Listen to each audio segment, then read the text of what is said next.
All right, to discuss, let's bring in Ivan Sascha Sheehan, Associate Dean and Professor at the University of Baltimore. Professor, thank you so much for joining us here on National Update. We appreciate it. There has been a lot of talk, as we just heard, about a possible regime change in Iran. Ultimately, do you think that's what's going to happen? Is that the path that we're headed down now? Well, Tracy, it's good to be with you.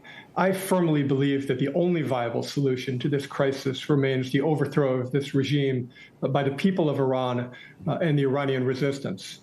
But, you know, with all that I'm hearing, I feel compelled to reject the false choice that is being presented to Americans between war and appeasement. I'm actually in favor of a third path that puts American interests and American values first. You know, for decades, we've been lured into costly wars with no exit strategy. Afghanistan, Iraq, Libya. And now some would have us do it all over again, this time with Iran. But when it comes to the Islamic Republic, the United States has options. So let me be clear. The answer is not another war, and it certainly isn't a nuclear deal that gives billions to the world's leading state sponsor of terrorism. Instead, the United States needs to be smart. We need to be strategic, and we need to be unrelenting in applying political and economic pressure where it counts, and that is on the regime in Tehran. You know, right now, with the Israeli offensive on the ground, we have an opportunity. Israel has hit Iran's nuclear infrastructure hard. The regime is shaken. And inside Iran, the people are more determined than ever to rise up. But, you know, here's the truth. If we fail to act with moral clarity, if we fail to stand with the Iranian people and support their democratic aspirations, we risk consolidating the Ayatollah's influence or simply handing the region to Russia, China, or to chaos itself. Now, let's be realistic. Yeah. Mm-hmm. Tracy? Professor, if you don't mind, I just want to jump in here real quick. You know, if the Ayatollah is taken out, who do you think would fill that power vacuum? The eldest son of the former Shah of Iran, Prince Reza Pahlavi, I know he posted recently, I think it was yesterday, on X, saying that the Islamic Republic of Iran is collapsing. He urged the Iranian people to stand up and to reclaim their land, ending his message with, "May I be with you soon." So what do you think this means? I mean, do you think it's possible that the Pahlavis would be back in power in Iran? I mean, they do seem to have a lot of support among the people in Iran. Well, there is a credible indigenous opposition in Iran, and it's called the National Council of Resistance of Iran. Its leading constituent organization is the MEK.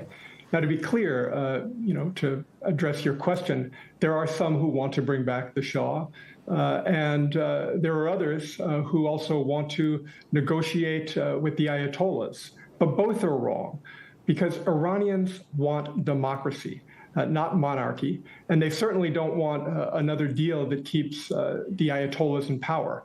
What they want is support for their own self-determination. They want democracy. They want freedom. They want human rights. They want the rule of law. They want all of the principles that the National Council of Resistance has upheld for decades in their 10-point plan. Yeah, and not everyone, though, is on board with the regime change. You know, French President Emmanuel Macron said yesterday that he feels that a regime change in Iran, that could lead to chaos if it happens through military means. And they added that we never support actions of regional destabilization.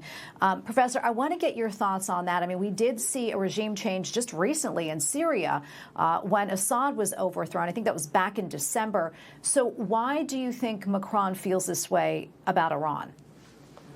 Well, there is a difference between regime change that's imposed at the tip of a spear by external powers and regime change that comes from below, from a credible opposition organization that involves the aspirations of the people in that country.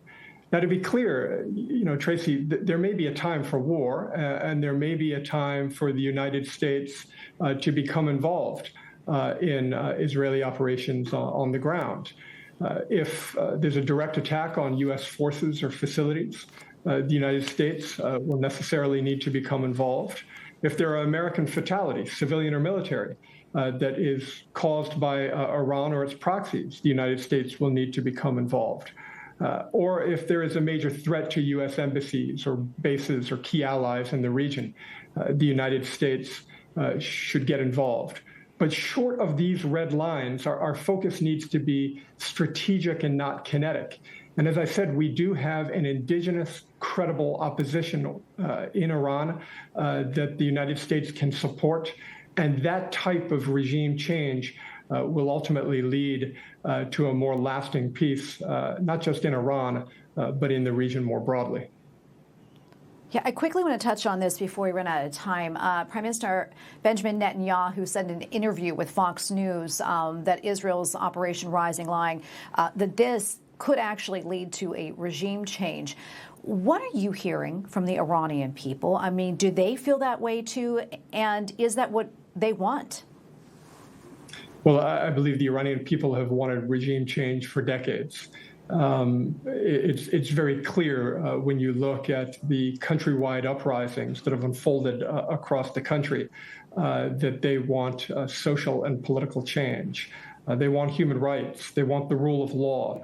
They want gender equality. And they want to throw off the chains of their oppressors. And they know this can be done. So I believe that ultimately, if this regime change comes from below and isn't imposed from above, the Iranian people will get what they want, and the United States and the Western world will ultimately achieve a more lasting peace in the country and in the region.